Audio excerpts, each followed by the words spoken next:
தமிழகத்தில் பாரதிய ஜனதா கட்சி அசைக்க முடியாத ஒரு சக்தியாக வளர்ந்து கொண்டிருக்கிறது. என்னுடைய ஃபாதர் கனடாவுல பெரிய ட்ரம்ஸ் பிளேயர்.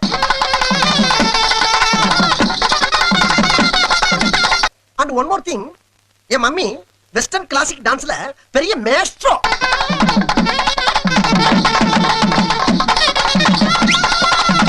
என் ஃபாதர் வாசிக்க, என் மம்மி ஆட, நானும் எங்க அண்ணன் உட்கார்ந்து வேடிக்கை பார்க்க ஒரே கூத்தா இருக்கும்.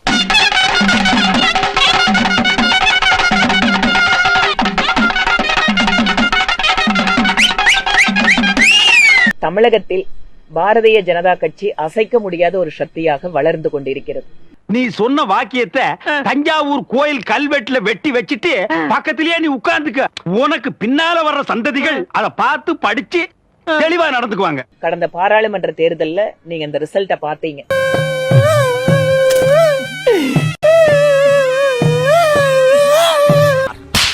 அதெல்லாம் சொல்லக்கூடாது, அதெல்லாம் சொல்லக்கூடாது. ஏன் சொல்றடி? அதெல்லாம் நீ சொல்ல. ஜிஎஸ்டி பத்தி நீங்க என்ன வேணா சொல்லுங்க. உங்களோட எம்எல்ஏ அது ஒரு பெண் எம்எல்ஏ. அவங்க உங்க கடையில என்னென்னலாம் சாப்பிட்டாங்க, ஒரு வாடிக்கையாளர் என்னென்னலாம் சாப்பிடுறாங்கன்னு சொல்லலாமா?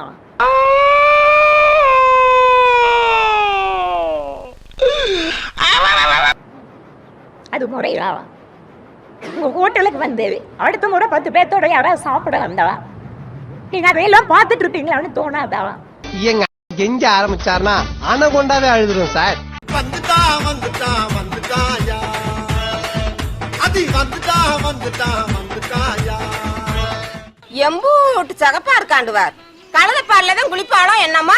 ஸ்கூல்ல வெட்டி கொள்றாங்க பிள்ளைங்க, ரோட்ல கேஸ்ட் வார் நடக்குது.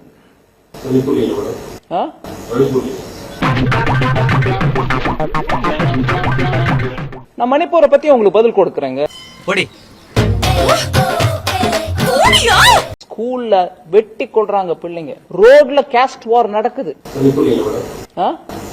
நான் மணிப்பூரை பத்தி உங்களுக்கு பதில் கொடுக்கறேங்க. அதனால நான் ஓடிட மாட்டேன், மணிப்பூருக்கும் பதில் கொடுக்கறேன். ஹலோ, என்ன கலாய்க்கிறீங்களா?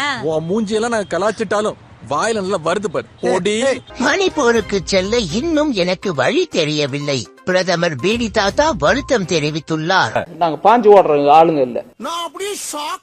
நீங்க குதர்க்கமா நடுவுல நான் பதில் சொல்லும் போது கேள்வி கேட்காதீங்க. நான் கேட்கிற கேள்வி நியாயமானதா இருந்தா கேளுங்க, இல்லன்னா இல்லைங்க வேற விதம் சொல்லுங்க. நடுவுல கேட்கறதுனால நான் ஓடிட மாட்டேன், மணிப்பூருக்கும் பதில் கொடுக்கறேன். ஏய் தொப்பி மூக்கி கண்ணாமூலியில நோண்டிடுவேன். मणिपुर स्टेट है, इंडिया नहीं है. मणिपुर पाकिस्तान स्टेट है. எனக்கு என்னமோ வாயில கண்டபடியில வருது. ச்சே, என்ன மனுஷன். பிடி தாத்தா மாதிரி ஒருத்தர் நம்ம பாரத் நாட்டுக்கு பிரதமராக இருக்க நாம எல்லாரும் கொடுத்து வச்சிருக்கணும். ஃப்ரெண்ட்ஸ், பாரத் மாதா கி ஜெய். சரி சரி போடா, மூளை இல்லாதவனோட உனக்கு என்ன பேச்சு போ. நான் யாரோட காமெண்ட்டுக்கும் கவலைப்படுறது இல்லைங்க. ஜிஎஸ்டியை நல்லா எளிமையாகவும் சுலபமாக ஃபாலோ பண்ணுறதுக்கும் மக்கள் மீது கடுமையாக ரேட் இல்லாமல் இருக்கிறதுக்கும் எத்தனை முயற்சி பண்ணணுமோ அத்தனை முயற்சி நாங்கள் எல்லாரும் பண்ணிட்டு இருக்கோம். சார், என் கஸ்டமர் மேல கை வைக்காதீங்க. சரி, கால் வைக்கிறேன். கவுன்சிலில் இருக்கக்கூடிய ஒவ்வொரு அமைச்சரும் பண்ணிட்டு தான் இருக்காங்க. நம்ம நிம்மி சொன்ன சுலபமான ஜிஎஸ்டி ஃபிட் செக் பாத்துருவோமா?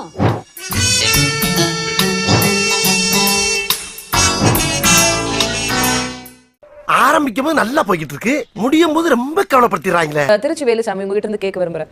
இது ஒரு இஷ்யூனோட நடந்துருச்சு. ஒரு கருத்தரங்க கூட்டத்துல கேள்வி கேட்கப்பட்டது, அதுக்கு பதில் சொல்லப்பட்டது. அதுக்கப்புறம் அதை தொடர்ந்து அவங்க மன்னிப்பு கேட்ட வீடியோ வெளியானது. இப்படி ஒருத்தர் மன்னிப்பு கேட்க வச்சுட்டீங்க அப்படின்ற விமர்சனங்கள் வந்தது. இப்போ அவங்க நான் தான் போய் மன்னிப்பு கேட்டேன் அப்படின்னு அன்னபூர்ணா தரப்புல இருந்து விளக்கம் எல்லாம் கொடுத்துட்டாங்க. நேத்து ரொம்ப ஃபயரா இருந்தது, இன்னைக்கு வந்து செட்டில் ஆயிடுச்சு.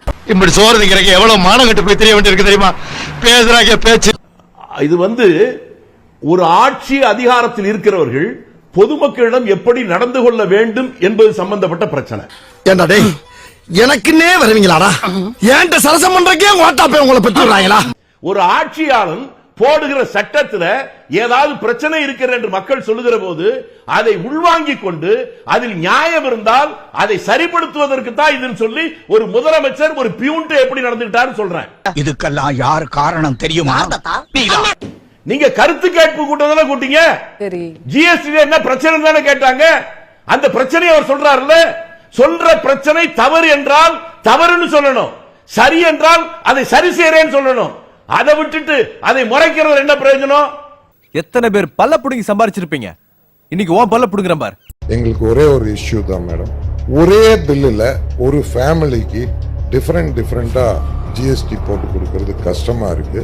ஒரு பன்னுக்கு ஜிஎஸ்டி கிடையாது, பன்னுக்குள்ள ஒரு கிரீம் வச்சுட்டா அதுக்கு 18% ஆயிருக்கு. ஒரே மாதிரியே பண்ணுங்க, தனித்தனியா வைக்காதீங்க. ஏன்னா வீடு ஒரு ஃபேமிலி வந்து கம்ப்யூட்டர் திணறது மேடம் பில் போடு.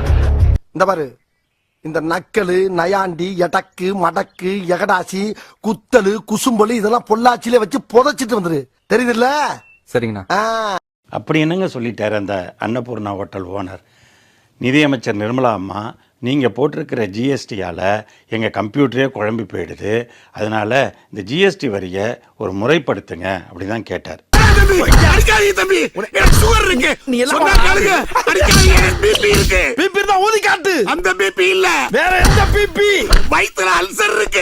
அவர் பெரியவர், தொழில ரொம்ப நாளா இருக்காரு, கேள்வி கேட்டாரு. ஆனா அதுக்கு நான் அங்க பதில் கொடுக்கல. என்ன பத்தி உனக்கு தெரியாது, கேட்டு பாருவீங்கிட்ட. உள்ள இருக்க முகத்தை நீ பார்த்தேன்னு வச்சுக்க. பாக்குறியாடா? உங்க மூலமா நான் இப்ப பதில் சொல்றேன். குழுமம் பார்த்துக்கிட்டு இருக்கு அந்த விஷயத்தெல்லாம். ஜனரஞ்சகமா பேசுறதுனால ஜிஎஸ்டிக்கு பரம விரோதமா இருக்கக்கூடிய மக்களுக்கு அது ரொம்ப ஆதாயமா கிடைக்கும். பாத்தீங்களா, ஊருக மாமிய கேள்வி கேட்டாரு, அதுவும் என்ன சிரிக்கிறாங்க எல்லாரும். அந்த அம்மாவுக்கு விஷயம் தெரியுமா? அத வேற ஞாபகப்படுத்திட்டீங்க. நெஞ்சமெல்லாம் பொண்ணு அறக்கு தம்பி, மறக்க முடியல.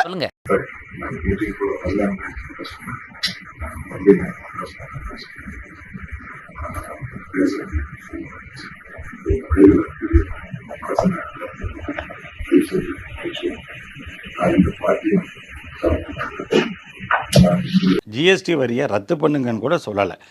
அதுக்காக அவரை வர வச்சு மன்னிப்பு கேட்க வச்சு அதை வீடியோ எடுத்து பரப்பி விட்டுட்டு இருக்காங்க. நான் சுத்தி வளைச்சு பேச விரும்பல, எதிர்கட்சிக்காரரை பார்த்து கேட்கிறேன். அரசியல் நடத்துறியா, அராஜகம் நடத்துறியா? ஒரு ஆட்சியாளர் வந்து பேசும்போது ரெண்டு பேரும் கேட்டாங்களா இல்லையா? இப்ப நீங்க கேக்குற போதே பொறுமையா அவரால் பதில் சொல்ல முடியல, அவரு கோவம் வருது. அங்க அவர் பேசுற போது ரெண்டு பேருமே பொறுமையா எஃப்எம்மும் சரி எம்எல்ஏ அவர்களும் சரி. ஆனா நான் பேசுறது பேசுவேன், நீங்க கத்தாதீங்கண்ணா, நீங்க கத்தாதீங்கண்ணா. இப்படியே பேசிக்கிட்டே இருந்தா என்னடா அர்த்தம்? எது பெருசுன்னு அடிச்சு காட்டு. நான் இந்த பேர் பண்ண பேசுறேன், நீங்க கத்துனதால நான் பேசாம இருக்க முடியாது. உங்களுக்கு இவ்வளவு கோவம் வருது, ரெண்டு பேர் கேட்டா உங்களுக்கு இவ்வளவு கோவம் வருது. அன்னைக்கு பேசினாங்க, ரெண்டு பேரையும் பொறுமையா தான் கேட்டாங்க. நீங்க என்னென்னமோ சொன்னீங்க, அதுக்கு நான் ஒண்ணும் ஃபீல் பண்ணல. மை டீச்சர், இந்த பித்த நிறைய பார்த்து பெரியவர்னு சொல்லிட்டாங்களே, அதுக்கு தான் ஃபீல் பண்றேன். எது உன் தலையில் இருக்கிறது பித்த நிறையா? ஏண்டா நாய, 30 வருஷமா முளைச்ச மொத்த நரடாது. பித்த நர. பொறுமையா கேட்டு பதில் சொல்றதுக்கு உங்களுக்கு இவ்வளவு கோவம் வருது. உங்களுக்கு நீங்க இவ்வளவு கோவப்படுறீங்க. நீங்க வந்து காமராஜர் பத்தி பேசுறீங்க, அதுதான் பெரிய ஜோக்கா இருக்கு. பிஜேபிக்கு சொம்பு. நீங்க காமராஜரை பத்தி பேசுறதுக்கு உங்களுக்கு இல்ல. காமராஜர் பத்தி நீங்க பேசாதீங்க, அது காமராஜர் காலம். கடவுள் இருக்கிறாருங்கோ, கடவுள் இருக்கிறார்.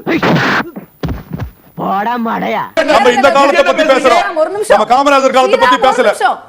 இந்த காலத்துல ஓவர்லாப் பண்ணாதீங்க, நேரடியா பேசுங்க. எனக்கு தெரியாதா சார்? நீங்க என்ன பேசினாலும் எனக்கு கவலை இல்ல, நான் அது அங்க போய் கேளுங்க. நீ யாருன்னு எனக்கு தெரியும், நான் யாருன்னு உனக்கு தெரியும், நம்ம ரெண்டு பேர் யாருங்கிறது இந்த ஊருக்கே தெரியும். உன்னை கேப் மாதிரி இடுப்பா வெட்டி போடுறேன். நான் யாரு என்ன சேனல்ல போய் கேளுங்க. நீங்க சொல்றதுக்காக நான் வந்து உட்கார்ல சேனல் கூப்பிடுறேன், நான் இங்க உட்கார்றேன். நீங்க முடிஞ்ச அமைதியா நீங்க பேசுங்க. இவ்வளவு கோவப்படுற மனுஷன் மிச்சவங்களுக்கு பதில் சொல்லக்கூடாது, இல்ல இவ்வளவு கோவப்படுறாலும் மிச்சவங்களுக்கு அட்வைஸ் பண்ணக்கூடாது. நீங்க முதல்ல பொறுமையா இருங்க. நீங்க முதல்ல பொறுமையா இருங்க, பொறுமையா பதில் சொல்லுங்க. வேலுச்சாமி ப்ளீஸ் இல்ல, எனக்கு தெரியும் திரு Veluchamy, I will come back. No, I will come back. பொறுமையாவே பேச முடியல, நீங்க மிச்சவங்க பாருங்க எடுக்கிறீங்க. வேலுச்சாமி ப்ளீஸ் ஆலோசனை தேவையில்லை. வேலுச்சாமி ப்ளீஸ் அவர் நேரடியா இருக்காரு. எனக்கு தெரியும் பில்ட் அப் பண்றணும், பீலா வரணும், அது முக்கியம் இல்ல. நம்ம எது பண்ணாலும் இந்த உலகம் நம்மள உடனே உத்து பார்க்கணும். சோ ஃபர்ஸ்ட் ஃபேஸ்ங்க இது 2015ல ஆரம்பிச்சு கம்ப்ளீட்லி சென்ட்ரல் கவர்மெண்டோட ப்ராஜெக்ட், கம்ப்ளீட்லி சென்ட்ரல் கவர்மெண்டோட ப்ராஜெக்ட், கம்ப்ளீட்லி சென்ட்ரல் கவர்மெண்டோட ப்ராஜெக்ட். அதுல 60% காஸ்ட் நாங்க எக்ஸ்டர்னலி எடுத்துட்டு வந்தோம், லோன்ஸ் மூலமா, வேர்ல்ட் பேங்க், ஏடிபி அந்த மாதிரி எல்லாம். Yes what she is telling phase 1ல வெளிநாட்டு கடன் சொல்றீங்க, அப்போ மீதி பணம் எப்படி வந்துச்சுன்னு சொல்லாம ஏன் மேடம் ஸ்கிப் பண்றீங்க? கவர்மெண்டோட ப்ராஜெக்ட் கம்ப்ளீட்லி சென்ட்ரல் கவர்மெண்டோட ப்ராஜெக்ட். உங்களை விட அதிக நிதி, அதாவது 21% கொடுத்து 59% கடனா வாங்கினதையும் அடைச்சி 80% செலவு செஞ்சது தமிழ்நாடு அரசு. அதை ஒத்துக்கோங்க மேடம். கம்ப்ளீட்லி சென்ட்ரல் கவர்மெண்டோட ப்ராஜெக்ட். எம்பிட்டு போய் லேசா புழுந்தாவே கண்டுபிடிச்சிடறாங்கல்ல. அது சரி, அவங்கள நம்ம வாயை பார்த்து பார்த்து வருஷ கணக்கா பழகிட்டாங்கல்ல. பிரஸ் ஃபுல்லா இருந்தாங்க. என்னன்னப்போ அவருக்கு சொல்லப்பட்டது, ஏமா அது சொல்லப்பட்டது இல்ல, சொல்லப்பட்டது. சொல்லப்பட்டது. ட்ரை பண்ணி பாக்குறீங்களா? சொல்லப்பட்டது மறுபடியும் சொல்லப்பட்டது தானா? அப்படி வாங்க வலிக்கு. அப்ப என் மேல பயம் இருக்குல்ல. சரி, ஏமா இப்ப நேத்து வந்த உத்தரப்பிரதேசக்காரன் என்ன அருமையா தமிழ் பேசுறான் தெரியுமா? இந்திக்காரங்க வந்து அருமையா தமிழை கத்துக்கிட்டு பானிபூரி கடையை போடுறான், வேற ஏதாவது ஜாங்கிரி கடையை போடுறான், அருமையா வாழ்ந்துகிட்டு இருக்காங்க. போய் கேட்டோம்னாங்க நம்மள்ட்ட அருமையா தமிழ் பேசிருக்காங்க. நேத்துக்கு வந்த உத்தரப்பிரதேசக்காரன் 2000 வருஷமா இங்க இருந்து கைபர் போன கிழமை வழியா வந்து இங்க உட்காந்துருக்கீங்களா? 2000 வருஷமா அதுல நீங்க மைக்ரேட் ஆகி வந்து ஒழுங்கா தமிழ் கத்துக்க மாட்டீங்க. உன்னை எல்லாம் அமன கட்டையா விட்டு நாயை விட்டு கடிக்க வேணும்டா. என்ன லாங்குவேஜ் சொல்லிக்கிட்டு சொல்றச்ச போறச்ச வரச்ச ஆத்துக்காரு அத்திம்பேரு தோப்பனாரு என்ன கருமம். எப்படியா தமிழை கத்துக்குமா? இத்தனை வருஷமா இங்க பொழப்பு போட்டுட்டு இருக்கீங்கல்ல, ஒழுங்கா தமிழ் பேச கத்துக்க மாட்டீங்க. இதுல நமக்கு பணம் எடுக்க வந்துட வேண்டிய.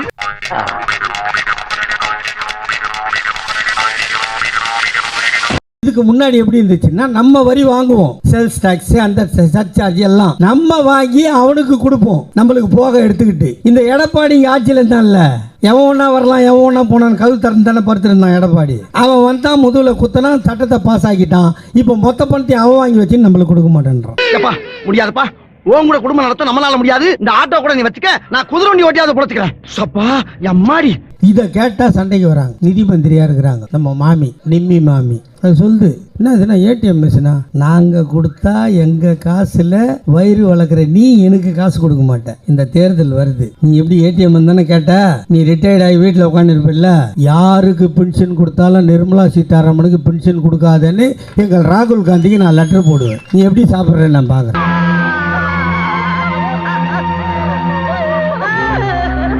இந்த வீடியோ உங்களுக்கு பிடிச்சிருந்தா கண்டிப்பா லைக் பண்ண மறக்காதீங்க. அப்படியே உங்க நண்பர்களுக்கும் ஷேர் பண்ணுங்க. நீங்க பண்ற ஒவ்வொரு லைக்கும் தான் இந்த வீடியோவை மற்ற நண்பர்களுக்கும் கொண்டு போய் சேர்க்கும். மறக்காம சப்ஸ்கிரைப் பண்ணுங்க. உங்க கருத்துக்களையும் கமெண்ட் பாக்ஸ்ல பதிவு பண்ணுங்க.